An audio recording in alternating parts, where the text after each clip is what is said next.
Vamos a pedir a un hermano que lea desde el versículo 4 hasta el versículo 16. 4:16. Juan, a las 7 iglesias que están en Asia, gracia y paz a vosotros, del que es y que era y que ha de venir, y de los 7 espíritus que están delante de su trono, y de Jesucristo, el testigo fiel, el primogénito de los muertos, y el soberano de los reyes de la tierra, al que nos amó y nos lavó de nuestros pecados con su sangre, y nos hizo reyes y sacerdotes para Dios su Padre. A él sea gloria e imperio por los siglos de los siglos. Amén. He aquí que viene con las nubes, y todo ojo le verá, y los que le traspasaron, y todos los linajes de la tierra harán lamentación por él. Sí, amén. Yo soy el Alfa y la Omega, principio y fin, dice el Señor, el que es y que era y que ha de venir, el Todopoderoso. Yo, Juan, vuestro hermano y copartícipe vuestro en la tribulación, en el reino y en la paciencia de Jesucristo, estaba en la isla llamada Patmos, por causa de la palabra de Dios y el testimonio de Jesucristo. Yo estaba en el Espíritu en el día del Señor, y oí detrás de mí una gran voz como de trompeta, que decía: Yo soy el Alfa y la Omega, el primero y el último. Escribe en un libro lo que ves, y envíalo a las 7 iglesias que están en Asia, a Éfeso, Esmirna, Pérgamo, Tiatira, Sardis, Filadelfia y Laodicea. Y me volví para ver la voz que hablaba conmigo, y vuelto, vi 7 candeleros de oro, y en medio de los 7 candeleros, a uno semejante al Hijo del Hombre, vestido de una ropa que llegaba hasta los pies, y ceñido por el pecho con un cinto de oro. Su cabeza y sus cabellos eran blancos, como blanca lana, como nieve, sus ojos como llama de fuego, y sus pies semejantes al bronce bruñido, refulgente como en un horno, y su voz como estruendo de muchas aguas. Tenía en su diestra 7 estrellas, de su boca salía una espada aguda de 2 filos, y su rostro era como el sol cuando resplandece en su fuerza. Gracias. Como estamos considerando acá el libro del Apocalipsis, la instrucción dada a través del apóstol Juan para nosotros hoy día. Y vemos aquí en este libro y en este primer capítulo una descripción de nuestro Salvador, el Señor Jesucristo, dada por el Espíritu Santo, y que realmente nos maravilla y nos llena de gozo al considerarle a Él como el testigo fiel, el primogénito de los muertos, el soberano de los reyes de la tierra, y a Él que para limpiarnos en su amor, para lavarnos de nuestros pecados, tuvo que derramar su sangre allí en el madero de la cruz. Y qué privilegio para nosotros el que Él nos haya hecho reyes y sacerdotes para Dios su Padre. Y como vimos, Juan aquí prorrumpe en una adoración. A Él sea la gloria, el imperio por los siglos de los siglos. Amén. Y el versículo 7, que también lo consideramos ya, aquí se hace una alusión a la segunda venida del Señor, cuando Él viene con su iglesia a la tierra. Entonces aquí dice que viene con las nubes, y todo ojo le verá, y los que le traspasaron. Es una alusión aquí al pueblo de Israel, quienes Ellos se hicieron cómplices de la muerte del Señor y dijeron que su sangre sea sobre nosotros y sobre nuestros hijos. Bueno, los que mataron al Señor hace muchos años que están ya en el infierno, esperando cuando el Señor los haga comparecer delante de Él. Pero a Israel se le considera aquí los que le traspasaron.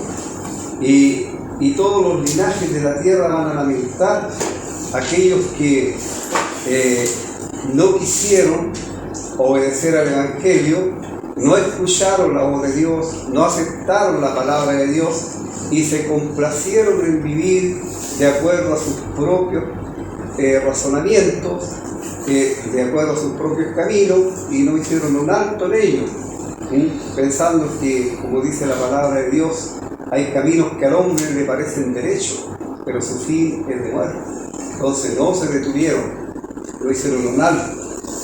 Hoy día vamos a retomar nuestro estudio desde el versículo 8, donde aquí el Señor dice: yo soy el alfa y la omega, principio y fin, dice el Señor. Sabemos nosotros que el alfa y la omega son la primera y la última letra del alfabeto griego.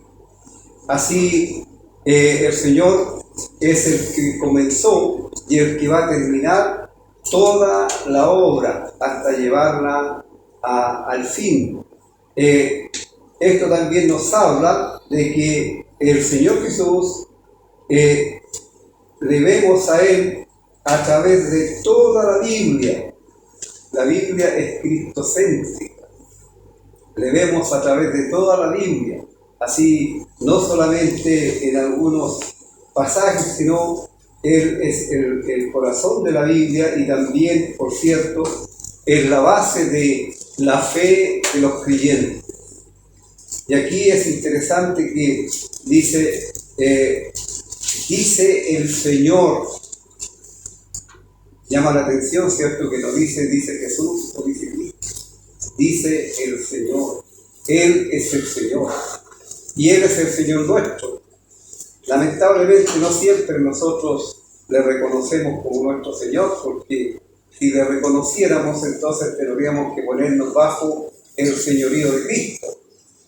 Entonces siempre más le mencionamos como nuestro Salvador, pero no como nuestro Señor.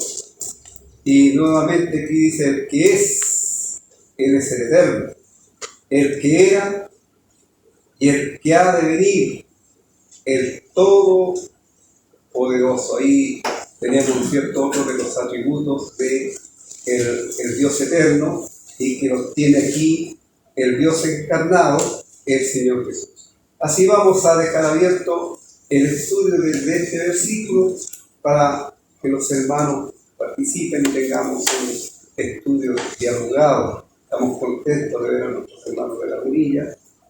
También le damos la bienvenida entre nosotros.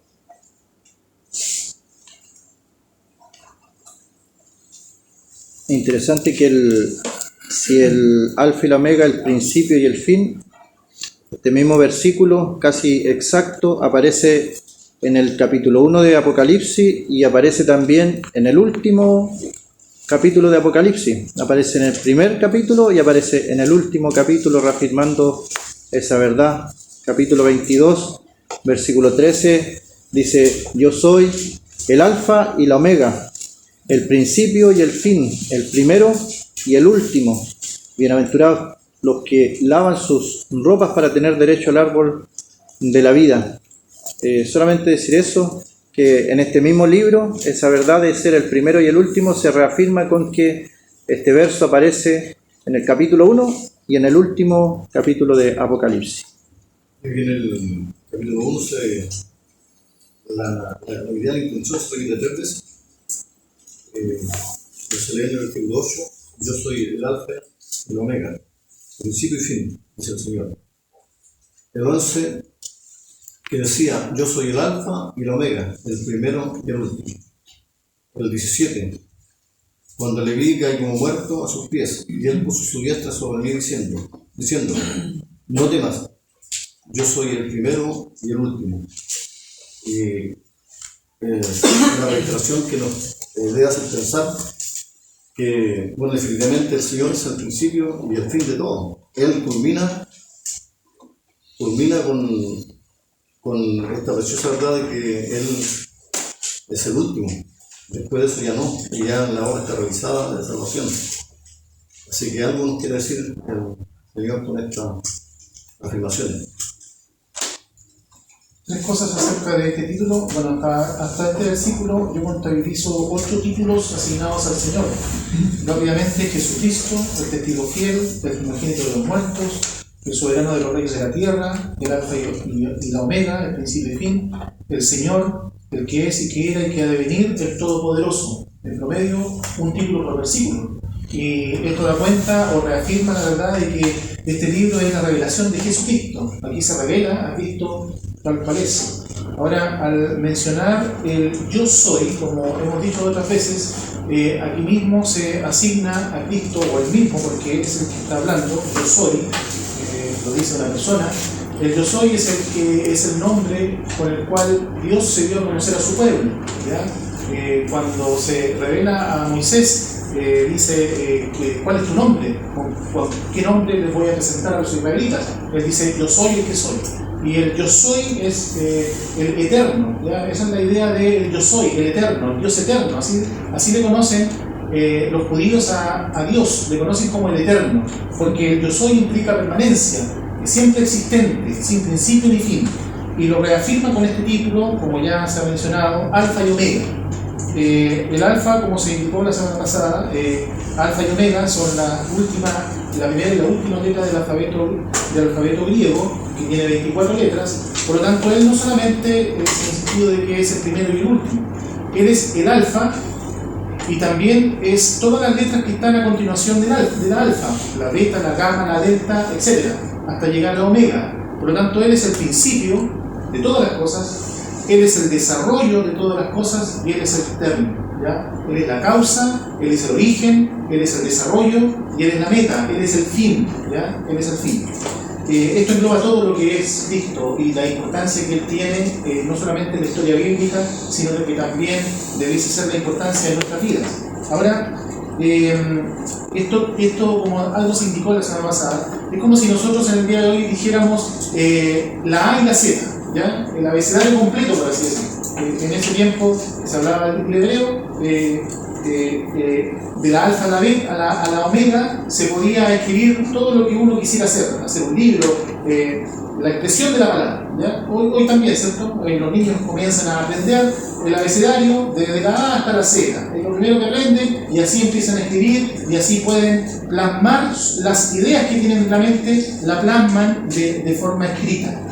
Ahora, eso es muy importante desde el punto de vista de Cristo en este título, porque Él finalmente es el verbo, Él es la palabra, así como lo revela o lo da a conocer Juan 1.1, el verbo encarnado. Él es la expresión de Dios, quien da a conocer a Dios, a este Dios que es espíritu, a este Dios que nadie le puede ver. El único que le da a conocer es Cristo. Él es el alfa y la omega. Él puede desarrollar completamente todos los misterios, la grandeza de Dios, y la da a conocer. El que me ha visto a mí, le dijo a un discípulo, el que me ha visto a mí ha visto al Padre. Por lo tanto, al contemplar a Cristo aquí, estamos viendo al mismo Dios de la gloria. Y cuando dice finalmente principio y fin, uno puede ir a Isaías capítulo 44, donde se asigna aquí el mismo título para el Jehová del Antiguo Testamento. Entonces, esto es maravilloso, hermanos, porque ya hemos visto algunos detalles en que se ve claramente que el Señor Jesús del Nuevo Testamento es el mismo Jehová del Antiguo Testamento. Y eso lo reafirma la palabra. Isaías 44:6 dice allí,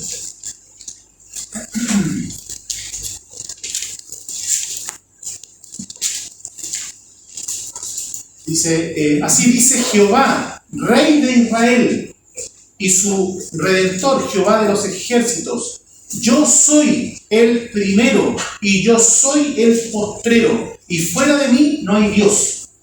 Y vamos al Nuevo Testamento, y aquí el que está hablando es aquel que viene, aquel que nos amó y nos lavó con de nuestros pecados con su sangre, es decir, Cristo, nuestro Señor Jesucristo, Él, el que anduvo en esta tierra, Jesús, criado en Nazaret, nacido en Belén. Bueno, Él mismo dice, yo soy el Alfa y la Omega, principio y fin. Y el Jehová del Antiguo Testamento dice lo mismo, dice, yo soy el primero y yo soy el postrero y fuera de mí no hay Dios. ¿Cómo es la cosa? ¿Se contradice la Escritura? ¿Qué tenemos aquí? Tenemos la deidad de Cristo. Cristo es el mismo Dios de la gloria. El Dios del Antiguo Testamento está aquí para hacer la culminación de los planes, de los propósitos de Dios. Esta expresión, el que es, que era y que ha de venir, nos indica la identidad misma del que ha de venir, queda aclarada por el mismo Señor Jesucristo. Él es el mismo que vino, todos sabemos que vino a redimir, a rescatar al hombre de una vana manera de vivir, y que ahora viene, por supuesto, a reinar. Pero su persona es la misma, y esta persona posee todos los atributos de la deidad, como ya mencionó Felipe. Es decir, el Dios manifestado en carne, como leemos lo que enseña Pablo en 1 Timoteo capítulo 3, el versículo 16. Allí leemos que dice, Dios fue manifestado en carne. Lo mismo escribe en Colosenses capítulo 1, 15, Colosenses capítulo 2, versículo 9, y también Hebreos capítulo 13, versículo 8, donde dice, Jesucristo es el mismo ayer, hoy y por los siglos. Jesucristo es el mismo. Y el término, lo que ya se mencionó, el término Señor, es reconocido o es mencionado en su resurrección. Estoy recordando aquí el pasaje de Filipenses, capítulo 2, versículo del 9 al 11. Si nosotros pensamos en lo que aquí se menciona, el que es, que era y que ha de venir, tiene que ver con la existencia eterna del Señor Jesús. Él, desde el principio, en realidad nosotros esa palabrita la usamos para referirnos al tiempo más remoto, ¿cierto? Que lo que podemos pensar. Él siempre existió. Él es el creador de todas las cosas. Cuando nosotros vemos allí en Génesis que Dios creó los cielos y la tierra, y después sabemos que por el apóstol Juan, en el Evangelio según Juan, el capítulo 1, que el que creó todas las cosas fue el Señor Jesús. Y luego esto también lo reitera el apóstol Pablo allí en la carta a los Colosenses. Todo fue creado por Él y para Él, sean las cosas visibles o las invisibles. En la antigüedad, el Señor Jesucristo, Él se manifestó a los hombres en las teofanías. Él aparece como el ángel de Jehová, como el jefe del ejército o el príncipe del ejército de Jehová. Se manifestó de esa forma a las personas. Y en el presente, el Señor, sabemos nosotros que Él está sentado a la diestra en la majestad de las alturas, porque Él concluyó, al tomar cuerpo humano, concluyó la obra de redención muriendo en la cruz, y se levantó victorioso, resucitó victorioso, y se sentó a la diestra de la majestad de las alturas, esperando el momento en que ha de levantarse una vez más. Pero en esta ocasión se va a levantar primero para venir a buscar el fruto de la aflicción de su alma, la iglesia, nosotros. Y después de pasado un periodo de tiempo, por lo menos de 7 años, Él viene nuevamente para establecer su reino y juzgar a los hombres. Él viene con su iglesia, así Él es el eterno presente. Y además, Él es el Todopoderoso, o sea, como él mismo lo dijo, ¿cierto? Allí en el Evangelio según Mateo 28, todo poder me dio el Padre. Entonces, y con esa premisa él envía a los discípulos a predicar el Evangelio a toda criatura. Todo aquel que cree en él tiene vida eterna. Así, si alguna persona quiere obtener la salvación, el perdón de los pecados, solamente lo puede hacer a través de la persona bendita y gloriosa del Señor Jesús y absolutamente nadie más. Oscar. Pensaba en el contraste de ver al Señor en Apocalipsis frente a lo que podemos ver de Él en los Evangelios. En el versículo 8 podemos ver 3 atributos que son de Dios. De hecho, donde dice el versículo 8, dice el Señor en el original, debería decir, dice el Señor Dios. Eso es lo que dice el texto original. Pero en este versículo 8 podemos ver, como dijo Don Luis, la omnisciencia del Señor. Al decir, yo soy el alfa y la omega, al decir el que es, el que era y el que ha de venir, la omnipresencia del Señor, y finalmente al decir todopoderoso, la omnipotencia del Señor. Y me llama la atención al ver el contraste de la venida del Señor con respecto a su primera venida, ya que en la primera venida Él vino en humillación, en su segunda venida Él vendrá en exaltación. En la primera venida Él vino para dar su vida, para que lo mataran. En su segunda venida Él viene a destruir a sus enemigos. En su primera venida Él vino a servir, ahora viene para que le sirvan. En su primera venida Él vino como el siervo sufriente, pero ahora Él vuelve como el rey vencedor. Me llama la atención el contraste de ver al Señor en su humillación, allá en los Evangelios, en su primera venida, donde Él dice allí en Hebreos que así que por cuanto los hijos participaron en carne y sangre, Él también participó de lo mismo. Y es interesante, Oscar, cuando él está a Jerusalén para darse a conocer como el Mesías, es de hecho asentado en un animal de carga, humilde. Y aquí tu rey viene aquí, humilde, sentado sobre un animal de carga. ¿Cómo que en qué viene él montado cuando regresa? Caballo blanco. ¿Cierto? Apocalipsis 19. El símil de Señor para el Antiguo Testamento es el Adonai, que es un título que tiene Jehová. Por lo tanto, aquí hay otra referencia a Cristo como el Señor. Hay un solo Señor que domina todas las cosas.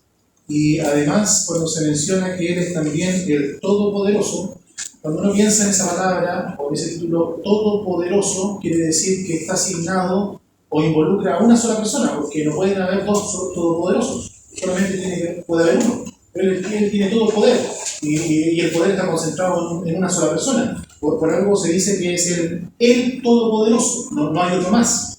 Y eso también nos lleva al Antiguo Testamento. No lo busquen, en Génesis 17:1 dice era Abraham de edad de 99 años cuando le apareció Jehová y le dijo, yo soy el Dios Todopoderoso. Lo mismo podríamos decir, bueno, ¿quién es el Todopoderoso? ¿Es el Jehová que le habla a Abraham? ¿O es Cristo quien se asigna a sí mismo como el Todopoderoso? Bueno, aquí nuevamente se nos muestra cómo Cristo es el mismo Dios de la gloria, el eterno, manifestado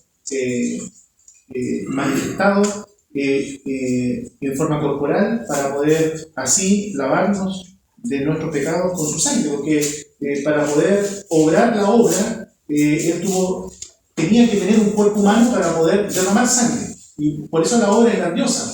El verbo fue hecho carne y Él se entregó por nosotros, y de lo cual es la única base que hay para que el hombre pueda ser salvado.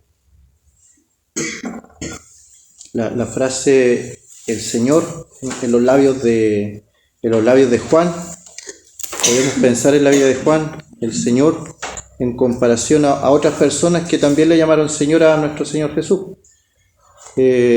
Solamente recordar, porque creo que ya se ha mencionado más de alguna vez en reuniones, cuando Pedro le dice al Señor respecto a Cornelio, tiene una visión y el Señor lo manda a algo y Pedro dice Señor, y luego dice no va a ir. Entonces ahí hay un ejemplo negativo.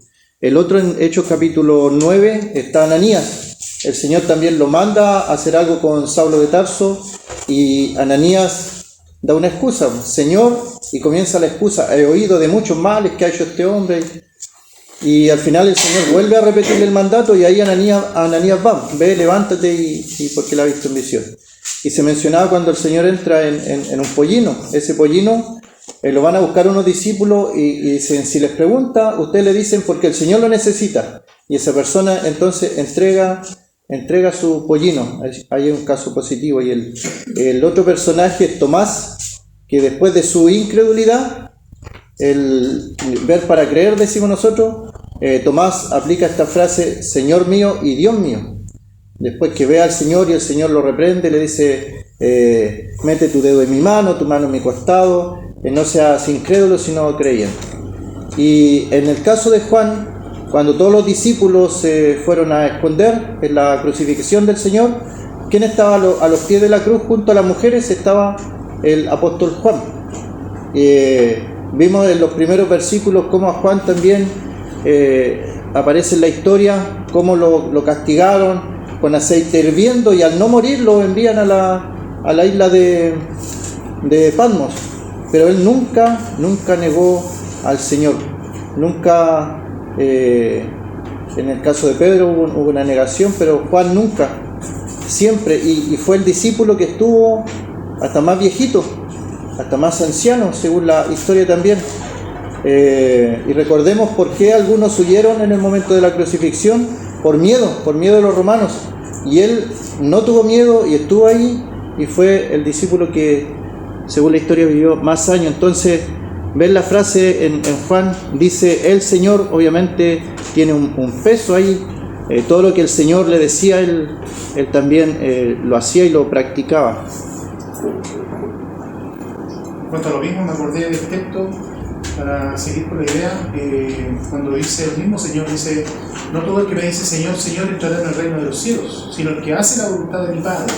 Entonces yo pregunto aquí en esta sala, ¿tú le puedes llamar Señor a Cristo? Porque el hecho de llamarle Señor, la idea de Señor es dueño de algo, es el dueño de tu vida. Al ser Señor, como dice aquí, sino el que hace la voluntad de mi Padre, ese sí. ¿Y cuál es la voluntad del Padre? Que los pecadores se arrepientan. Manda a todos los hombres que se arrepientan. Tú has obedecido esa verdad, te has arrepentido, has confesado a Cristo como Salvador, porque es la única forma de que puedas ser Señor de tu vida, de que le puedas llamar a Cristo Jesús, que le puedas llamar Señor Jesucristo, porque de otra forma no se entiende, como el ejemplo que se dio, o el otro ejemplo de Pablo. Cuando conoce y se da cuenta quién era realmente Jesús, él cae rendido y dice, Señor, ¿qué quieres que yo haga? Y esa debería ser la actitud de cualquier persona, del incrédulo en primer lugar, de poder hacer el que hace la voluntad de mi Padre que está en los cielos. Ese le puede llamar Señor. Si tú no te has arrepentido, no has obedecido a Cristo cual Señor. Y lo mismo nosotros para nosotros, que podemos decir fácilmente nuestro Señor Jesucristo, pero estamos haciendo realmente lo que Él manda, porque esa es la idea, de que sea Señor de nuestras vidas. Ahí se presenta una contradicción que nunca debiera ocurrir, como en el caso de Pedro, porque si decimos Señor, si le llamamos Señor, no debiéramos decir no. Y si decimos no, no debiéramos llamarle Señor. También recordemos que hay mucha gente religiosa, lamentablemente, que llaman al Señor Jesús Señor y que toman el nombre del Señor para hacer muchas cosas según ellos en ese nombre.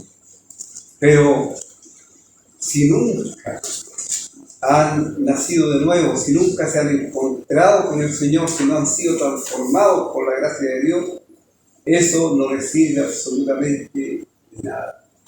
Y el Señor lo mencionó. En aquel día dijo él, muchos me dirán, Señor, no profetizamos, no hicimos esto en tu nombre. ¿Y cuál es la respuesta del Señor? No, apartados de mí, obradores de maldad. Pero según ellos estaban haciendo el bien. Pero las obras como señal de la fe del creyente son buenas porque uno muestra su fe a través de las obras. Pero si esas obras comienzan cuando la persona recibe a Cristo como su Salvador personal. ¿Algún comentario? Interesante que Juan hace resaltar la divinidad de Cristo, que puede haber dicho mi Señor, le dice el Señor. O sea, en todo momento quiere mantener el nivel de superioridad en cuanto a su divinidad, en cuanto a hablar al Señor. El Señor tiene que ver con el soberano, el Rey, el Señor de todo lo creado, de todo lo universo. Y lo otro que también que me llama la atención, como ya lo mencionó ya, de la divinidad en cuanto a su... Él es el conocimiento total de toda la voluntad de Dios que Él cumplió, como el verbo de Dios. Cuando uno va a Colosenses dice, en Él está escondido toda la sabiduría, los tesoros de la sabiduría y el conocimiento en Cristo. Y lo griego, el abecedario griego tenía que ver con el conocimiento pleno, tanto de la primera letra como de la última, y en cada letra podía lograrse tener mucho conocimiento, mucha enseñanza en relación a lo que ellos querían lograr por tener con eso, como algo que era continuo, conocimiento continuo y pleno. Entonces Cristo en Él es el conocimiento pleno de toda la voluntad de Dios que se revela en la Escritura del Génesis al Apocalipsis. Entonces en Él habita toda la plenitud de la divinidad, o sea, Él en cuanto a la verdad de Dios que Él reveló por el Verbo. Y lo otro también cuando dice el que es, o sea, el que siempre ha sido, desde la eternidad. O sea, ya Juan en el capítulo 1, el Evangelio dice que en el principio era el Verbo, y el Verbo era mundial, y el Verbo era Dios, o sea, ya era desde la eternidad, tras la eternidad, o sea, no tiene principio, porque Él es Dios, Él es eterno. Y el que era, o sea, el que siempre ha sido, y el que ha de venir. Ahora en el Apocalipsis, bueno, el que Manante no ver, se mencionan por lo menos 7 veces en relación a esa promesa acerca de su venida, porque es el tenor de este libro. Es la venida de Cristo para venir a reinar, claro, también para juzgar, pero también el objetivo principal que todo creyente espera, que todo creyente anhela, aquel reino glorioso, ¿cierto?, que el Señor establecerá aquí en la tierra, que va a ser de justicia plena y de paz y de abundancia. O sea, aquí esta promesa, cuando dice el que ha de venir, tiene que ser algo, o sea, motivarlo mucho más a tener un conocimiento en relación a su venida, sino que lo que experimentaremos con Él en su reino glorioso, que cada creyente en Cristo va a poder disfrutar. O sea, que nos hace mirar a lo que esto está recién comenzando, esto que se dio que viene más promesas en relación a su venida, ¿cierto? Y más revelación en cuanto a su persona. Muy bien, el próximo miércoles, Dios mediante, vamos a tomar el versículo 9. Así vamos a pedir a un hermano que por favor nos encomiende.